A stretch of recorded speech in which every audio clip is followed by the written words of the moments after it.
एक chartered account जो कभी बैक स्टेज काम करता था, आज वही संसद में बैठकर सरकार से सवाल पूछता है। लेकिन अगस्त 2023 में उसे अचानक सस्पेंड कर दिया गया। सवाल ये है, क्या ये एक छोटी पार्लियामेंट्री मिस्टेक थी या फिर एक ऐसी आवाज को चुप कराने की कोशिश जो सिस्टम के लिए अनकंफर्टेबल बन रही थी? और अब क्या राघव चड्ढा भविष्य में भारत के प्रधानमंत्री बन सकते हैं या ये सिर्फ PR के लिए पॉलिटिकल प्लानिंग है? राघव चड्ढा की पूरी कहानी समझेंगे आज के इस वीडियो में। 2011 में इंडिया की सड़कों पर लाखों लोग उतर आए थे। ना कोई पॉलिटिकल पार्टी, ना कोई चुनाव, बस एक मांग की करप्शन खत्म करो। इस मूवमेंट ने ना सिर्फ सरकार को हिला दिया बल्कि ऐसे नेता को जन्म दिया जो कि आज देश की राजनीति चला रहे हैं, और उन्हीं में से एक नाम है राघव चड्ढा। राघव चड्ढा का जन्म 11 नवंबर 1988 को दिल्ली के बिजनेसमैन परिवार में हुआ। उन्होंने स्टार्टिंग की पढ़ाई मॉडर्न स्कूल पाराखंबा रोड से की। इसके बाद उन्होंने दिल्ली यूनिवर्सिटी से BCom किया, लेकिन उनकी असली पहचान तब बनी जब उन्होंने चार्टर्ड अकाउंट की पढ़ाई पूरी की। CA बनने के बाद उन्होंने यंग जैसी बड़ी कंपनी में काम किया। यानी एक्चुअल में वो कोई टाइपिकल पॉलिटिकल नहीं थे, ना ही कोई पॉलिटिकल बैकग्राउंड। लेकिन फिर उनकी जिंदगी में एक बहुत बड़ा मोड़ आया। 2011 में इंडिया में करप्शन अपने पीक पर था, पूरा देश गुस्से में था।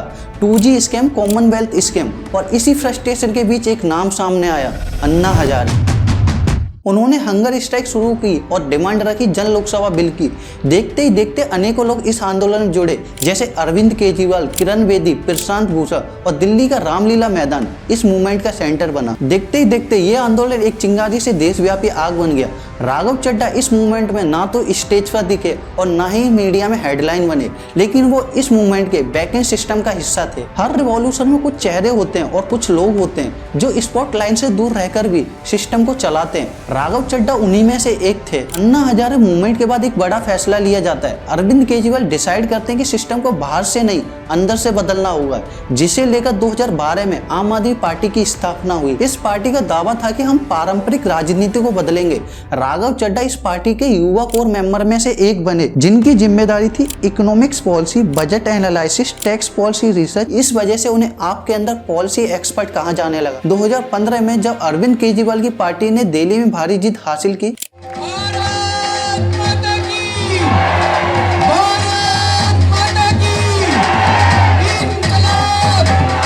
तब राघव चड्ढा को दिल्ली जल बोर्ड का वाइस चेयरमैन बना दिया गया। दिल्ली जल बोर्ड यह संस्था पानी की सप्लाई और सीवर सिस्टम को संभालती है। यहाँ पर उनका काम पानी की सप्लाई को सुधारना, वाटर इंफ्रास्ट्रक्चर प्रोजेक्ट और करप्शन पर निगरानी रखना था। इस पद से जुड़ा एक बहुत बड़ा विवाद भी सामने आया। कुछ राजनीतिक दलों ने आरोप लगाया कि दिल्ली जल बोर्ड में फाइनेंस की इरेगुलरिटीज हुई है। मामला CBI तक गया। दिल्ली जल बोर्ड के एक टेंडर की जांच भी हुई। हालांकि राघव चड्ढा ने इन सभी आरोपों को राजनीतिक साजिश बताया। उन्होंने कहा, आपको विपक्ष द्वारा ये बदनाम करने की कोशिश है।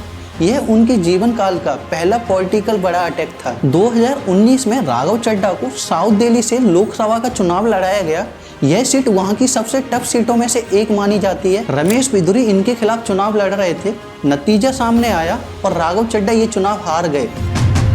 लेकिन 3 लाख से ज्यादा लोगों ने इन पर भरोसा जताया और यही चुनाव उन्हें राष्ट्रीय पहचान दिलाने वाला बना। 2022 में आपने पंजाब से चुनाव लड़ा और यह चुनाव पार्टी के लिए बहुत ही महत्वपूर्ण था। राघव चड्ढा को पंजाब इलेक्शन कैंपेन का कोई इंचार्ज बनाया गया और परिणाम क्या हुआ? आपने पंजाब में ऐतिहासिक जीत हासिल की और इसके बाद राघव चड्ढा को पंजाब से सांसद बनाकर राज्यसभा भेजा गया और उस समय वह भारत के सबसे युवा सांसदों में से एक बन गए। राघव चड्ढा राज्यसभा में कई मुद्दों पर बोल चुके हैं, जैसे टैक्स पॉलिसी, गवर्नेंस रिफॉर्म। कई बार उन्होंने केंद्र सरकार की नीतियों पर सवाल उठाए और आपकी नीतियों का बचाव किया। एक चार्टर्ड अकाउंट जो सांसद के अंदर डाटा के साथ जाता है और किसी भी मंत्री, यहाँ तक कि प्रधानमंत्री से भी सवाल पूछने से नहीं डरता। अब असली सवाल यह है, क्या ऐसा पॉलिटिशियन भारत की राजनीति में सर्वाइव कर पाएगा? इसका जवाब मैं आपको दूंगा, लेकिन उससे पहले ये समझते हैं कि राघव चड्ढा के सस्पेंशन की असली वजह क्या थी। अगस्त 2023 संसद का मानसून का सत्र चल रहा था। भारत में हर साल 3 बड़े सेशन होते हैं, एक बजट सेशन, दूसरा मानसून सेशन और तीसरा विंटर सेशन। इसी दौरान बीजेपी सरकार एक कानून लेके आती है, अमेंडमेंट 2023। चलिए इस कानून को आसान भाषा में समझते हैं। मान लीजिए आपने वोट दिया और दिल्ली में एक सरकार चुनी, जैसे कि अरविंद केजरीवाल की सरकार। तो लॉजिक ये कहता है कि डिसीजन मेकिंग की पावर इलेक्ट CM के पास होनी चाहिए। लेकिन इस कानून के बाद दिल्ली में कई मामलों में पावर एलजी यानी केंद्र सरकार के प्रतिनिधि के पास चली गई। यहीं से शुरू होता है असली विवाद। अपोजिशन इसका विरोध करता है, तभी राघव चड्ढा एक सुझाव देते हैं कि इस बिल को पहले एक सिलेक्टेड कमेटी के पास भेजा जाए। यह पूरी तरीके से एक लीगल पार्लियामेंट्री प्रोसेस है। लेकिन यहीं एक कंट्रोवर्सी खड़ी हो जाती है। राघव चड्ढा जिन 5 एमपीज के नाम कमेटी के लिए सजेस्ट करते हैं वो खड़े हो जाते हैं और कहते हैं आपने हमारी बिना परमिशन के हमारा नाम कैसे जोड़ दिया। इसे संसद की भाषा में प्रिविलेज ब्रेच कहा जाता है और यही राघव चड्ढा के सस्पेंशन का असली कारण बना। अब सवाल ये है, क्या सिर्फ इतना करना सस्पेंशन के लिए काफी था या सिर्फ ये एक बहाना था किसी आवाज को दबाने का? क्योंकि अगर देखा जाए तो बिना किसी की अनुमति के किसी एमपी के नाम को सुझाव देना कोई ज्यादा बड़ा अपराध नहीं होता। लेकिन संसद के अपने अलग नियम होते हैं और इन्हीं नियम के आधार पर जगदीप धनखड़ यानी राज्यसभा के सभापति ने राघव चड्ढा को सस्पेंड कर दिया। लेकिन रुको, कहानी अभी खत्म नहीं हुई। राघव चड्ढा को 11 अगस्त 2023 को सस्पेंड किया गया और ये उस सेशन का आखिरी दिन था।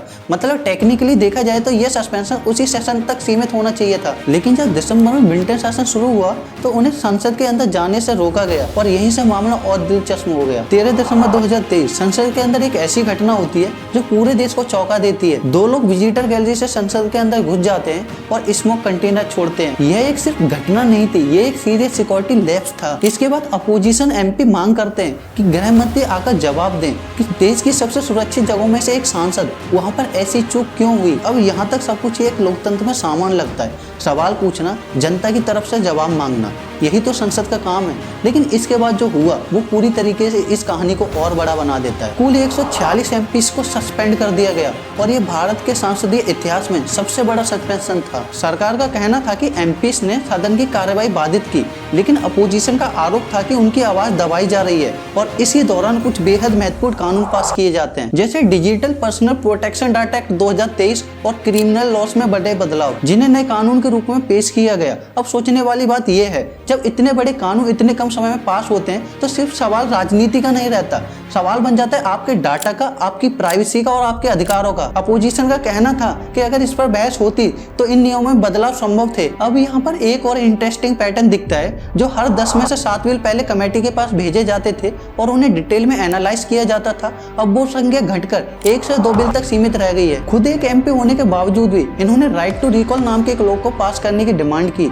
ये वो लॉ है जिसमें जनता किसी भी एमपी को कभी भी उसके पद से हटा सकती है। अगर जनता को लग रहा है कि उनका पॉलिटिशियन वो काम नहीं कर रहा जिस काम को करने के लिए उन्होंने उसे वोट किया, तो जैसे राइट टू इलेक्ट है वैसे ही राइट टू रिकॉल भी होना चाहिए। और ऐसा पॉलिटिशियन इंडिया के अंदर होना बहुत ही हैरानी की बात है। राघव चड्ढा ने खुद एक ब्लिंकिट की जैकेट पहनी और खुद ब्लिंकिट बॉय बनकर पूरे दिन डिलीवरी की। उसका रिजल्ट क्या हुआ? उसके बाद 10 मिनट डिलीवरी मॉडल पर सवाल उठना शुरू हो गए। इम्पैक्ट कंपनी जो क्लेम करती है उनके डिलीवरी वर्कर्स ने खुद ये बताया कि वो सारी चीजें झूठ है। ना तो उन्हें कभी कोई इंश्योरेंस मिलता है और ना ही कंपनी कभी उनके बारे में कुछ सोचती है। अभी बीते कुछ समय में राघव चड्ढा ऐसे मुद्दों को उठा रहे हैं जो सीधे आम आदमी की जिंदगी को छूते हैं, जैसे कि डबल इनकम टैक्स का मुद्दा, पीरियड्स और महिलाओं से जुड़े टैक्स और जागरूकता के सवाल, 28 रिचार्ज की प्राइसिंग, एयरपोर्ट्स पर उड़ान यात्री कैफे, बैंक चार्जेस, हायर नेता फायर नेता जैसी अकाउंटेबिलिटी, खाने मिलावट जैसे सीरियस मुद्दे और यहाँ तक कि फिंगरप्रिंटिंग बेस्ड वोटिंग जैसे आइडियाज। और इन मुद्दों में से सबसे बड़ा सवाल उन्होंने ये भी उठाया कि जब हम अपना आधार कार्ड बनवाते हैं तो फिंगरप्रिंट देते हैं,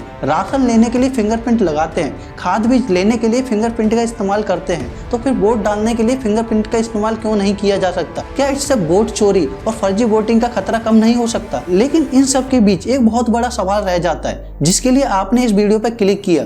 क्या राघव चड्ढा भविष्य में पीएम बन सकते हैं या ये सिर्फ एक पॉलिटिकल पीआर स्ट्रेटेजी है पॉलिटिकल करियर को आगे ले जाने के लिए? इस सवाल का जवाब सीधे और ईमानदारी से समझते हैं। अगर इसका जवाब मैं एक लाइन में दूं तो हाँ, दोनों चीजें सच हैं। राघव चड्ढा सच में एक जेन्युइन पॉलिटिशियन हैं और वो पीआर भी करते हैं। अब इसके दोनों हिस्सों को डिटेल में समझते हैं। पहला हिस्सा, राघव चड्ढा उन गिने चुने एमपीज में से एक हैं जो ऐसे सवाल उठाते हैं जो सीधे आपकी जिंदगी से जुड़े होते हैं, चाहे बात अनएम्प्लॉयमेंट की, एजुकेशन की, इन्फ्लेशन की या फिर गिग वर्कर के राइट्स की हो। ये वो मुद्दे हैं जो टीवी डिबेट्स में कम दिखते हैं लेकिन ग्राउंड रियलिटी में हर घर को इफेक्ट करते हैं। और ये सिर्फ सवाल ही नहीं, बल्कि सॉल्यूशन भी सामने रखते हैं। दूसरा हिस्सा पीआर स्ट्रेटजी। हाँ, ये उतना ही सच है कि राघव चड्ढा अपनी बात को लोगों तक पहुंचाने के लिए सोशल मीडिया का इफेक्टिवली यूज करते हैं। उनकी वीडियो, उनकी प्रेजेंटेशन, कैमरा एंगल, एडिटिंग, सब कुछ कंटेंट क्रिएटर की तरह एकदम परफेक्टली प्लान्ड होता है। उनकी अटेंडेंस भी अप्रोक्स 83% है, जो कि काफी स्ट्रॉन्ग मानी जाती है।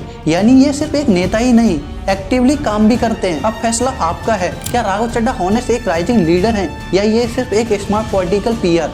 क्योंकि आखिरी फैसला लोकतंत्र में किसी नेता का नहीं, आपका होता है। अगर ये एनालिसिस आपको पसंद आया हो तो इस वीडियो को लाइक करना, ताकि ये ज़्यादा लोगों तक जा सके। और हमारे चैनल पे न्यू तो चैनल को सब्सक्राइब कर देना। बाकी मिलते हैं ऐसी नेक्स्ट वीडियो में। जय हिंद, जय भारत।